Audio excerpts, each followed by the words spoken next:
Lumaraga sa pagpapala po sa ating lahat para sa ating pang-araw-araw na talata. Tayo ngayon ay nasa Genesis Kapitulo 41, simula versikulo 9 hanggang versikulo 16.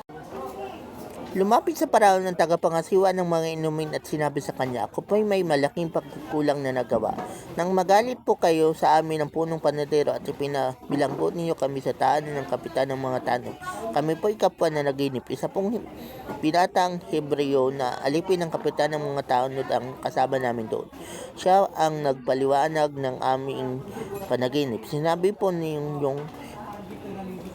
niyang ako'y babalik sa tungkulin at ang punong panadero bibitayin.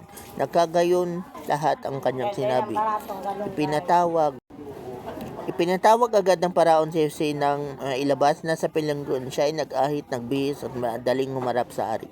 Sinabi ng paraon sa kanya, "Ako'y nanaginip ngunit walang makapagsabi sa akin ng kahulugan niyo. Nabalitaan kong mahusay kang magpaliwanag ng mga panaginip. Hindi po sa akin galing ang katugunan," sabi ni Jose. "Ang Diyos po lamang ang nagbibigay ng katugunan."